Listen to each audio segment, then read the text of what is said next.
What up, y'all? It's Taste Nate. We in the Marina District, San Francisco right now. We on a little dog walk. We got Mochi in the building, and we got Pudding.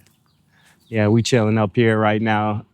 So since today was Record Store Day, I wanted to really quickly talk about my first record collection, or it was more like a CD collection, because I'm not that old and shit. But check it out. So when I started collecting CDs, I lived in Susanville, Susie V, which is in the Cuts. So there wasn't really a record store you could go to and buy stuff like that. Maybe if you went to Reno when you was on a trip, you could go to Sam Goody or something. But I remember they had them BMG catalogs where you could buy like 7 CDs and you put them little stamps, and it was like for 7 cents or something. And it was like some pyramid scheme where it got you in on there, and then you just never paid them back. But I remember the first CDs that I bought was like DJ Quick, Rhythmalism, Nasty Nas, Nostradamus. I know everybody said that one was trash, but that shit is nostalgic to me for that. I had that Beanie Siegel, The Truth. What else did I have? I had the Gangstar album. What else did I have? I think it was like the Dynasty Jay-Z one. Tribe Called Quest, The Love Movement. I read some shit about Tracy Chapman. She said like she don't even stream music at all. She just buys vinyl or merch or whatever, which is like, I really fuck with that concept and everything. But me personally, it's like every drop counts. You got to get it to the people where they at. So if they're going to stream music, let them do what they're going to do. And then I was kind of raised up on that Bay Area mentality out the trunk. So you got to have them CDs and put them in people's hand. You might be on the college campus, be like, you like real hip hop. Or you just might be like, you want to hear some real shit, like on the Fisherman's Wharf, just stopping people. That was like that mentality. You're going to have to get it to their hands. But, now people don't really want to touch physical items. So we in a different game. So there's different ways to move like that. But I'm always going to have something to offer people as far as physical merch and stuff, just because it's like a representation of the work that I put in, something that you could hold in your hand. So I remember we used to print out these like CDs and hand them out with our demo tracks and everything.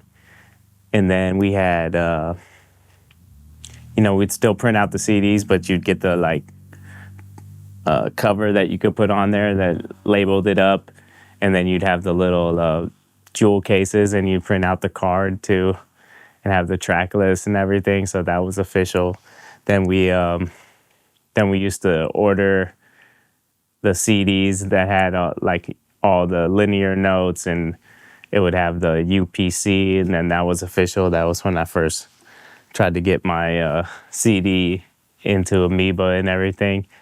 And then I dropped my first cassette tape, which is like going backwards in a way, but it's like more of a boutique type way to sell your physical. And now we on to the first vinyl. You know what I'm saying? Chante Ishta. So my homie sent me this post that was from LaRussel, and he said if you had like 100 songs doing 25K streams, you could have a revenue stream up to like 10 G's a month or something like that. So there's a lot of opportunity, as much as you think that it's over saturated in the market and stuff. And I just thought that's a cool thing to show, but there's also the other side where it's like, if you just had 1,000 people that are gonna buy your physical item, you would make the same amount or something like that, you know what I'm saying? Or could make even more. I don't know how that math is adding up. I didn't really take the time to look at it like that, because for me, I'm going to be creating regardless. So I like to have the physical items and have those, especially when you're going to do shows and try to knock people's socks off. But yeah, the game goes in different ways. And, I'm always open to learn more. And I love the idea of being able to share music with people and then like some of the little like feedback that you get when you have just a random person that's been supporting you for so many years, see how long you've been doing this and stayed consistent. So that's awesome. Yeah, that's pretty much it. We're gonna wrap these up right now and then get on with the rest of the day. So hope y'all doing good out there. And I guess my question is, can you think of the first time, like the first album collection that you had, and like what were some of the first titles that you bought, and then where did you buy them from? Was it just like from a regular store? Did you go to a record store? Because I guess that's kind of what we want to do, is find ways to support the mom and pop business. You know what I'm saying? And whether that's the artists themselves or just you having that like a moment for yourself to really like touch music in that way. We in South City at the Vibe, land, shooting, back, content, after, content. You know what it is. Who are we talking to? We talking to Stay Bizzy, San Francisco's own. Let's get it. My first tape that I copped was it was supposed to be a CD, but I wanted to be different than my brother, so I got a cassette player. And it was Nellyville. Okay, so that was already out on CD, but so you copped the I copped the cassette? tape, and then even during that era, I was recording CDs. I was recording CDs to tapes. Oh, like making your little mixtape and stuff like that? Yeah, like I was basically doing the same thing CDs are doing, but just on tape version. And I had to like record it all on a blank tape. So what did that mean to you as far as like the music experience? That was like trying to find ways to get music in your head whenever you want it. Mm-hmm. Like, just to have it like a functional with you. Yeah, functional way. Nowadays it's in people's cars. Nowadays it's in people's headphones, AirPods, and you got this era of so many access and tools. But like back then it was like you didn't really have options like that. So you had to find an option. So I guess hunter mentality, but that's some Frisco shit for how we've been raised. Yes, sir. Let them know, man. Say peace to the people. Hey, remember, respect your elders, respect yourself, and love your heart. Let's get it. So we got lightweight, got a line here. I guess found out this is for record store day releases only, but we're gonna see what it do anyway.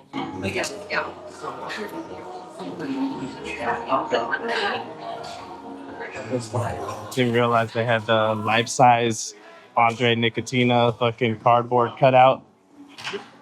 I'm trying to get like a cardboard cutout one time and just have like a QR code and shit. Just like, I don't think it's life-size because I feel like this one taller than that though.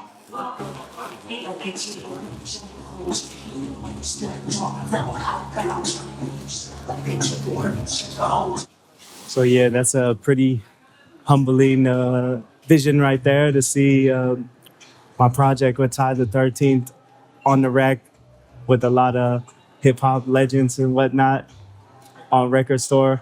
I don't know if any of them got picked up, but if you in Frisco, come to Amoeba, make sure to grab that Chante Ishta out here. Yeah, we just posted up, so I just thought of something real quick before I get up out of here. This spot was the record store I had my first CD in stores. It was Articles of Poetry. Then it was Down the Bunny Hole. And then I think Lovers Are Metaphysical Beings. That one, I think I came back and grabbed them off the shelf because we went on tour. And I didn't have any merch with me, so I had to come back and grab them. It's pretty funny. But yeah, you can get your shit lost in the circulation since, I don't know how many people are coming to check for my shit, but I just thought about that before I get up out of here. But yeah, it's pretty overwhelming. I'm going to grab this t-shirt one time and then head out. One love, yeah. I fuck with Amoeba. One love. So record digging has always been one of my creature comforts, but that was not it right there. There was way too many people. Yeah, you can't really get into a zone, and I didn't even want to start digging through records. I could do that another time. But it was definitely humbling to see our vinyl on display out there. Hopefully somebody picked it up today. That would have been dope. Besides that, I was thinking about active or passive listening. So back in the day, you would have to kind of like go to the record store and listen to the project and see if it was something that you was worth grabbing, or if you were just gonna pick something up, then you would have to like risk buying an album that maybe had one hot song and the rest was trash or whatever. But now we have streaming, so we could listen to a project and see if we really into it. And that's kind of like passive listening, I would say, because you're just listening, you flip through or whatever. But active would be coming out and going to a show, supporting somebody performing, or coming to something like a store and grabbing their project. Or even active would, even if you want to be online active, you go and share their music with other people, or you go to their online store and pick it up on Bandcamp or whatever. So I think that's just a difference between active and passive listening and stuff like that.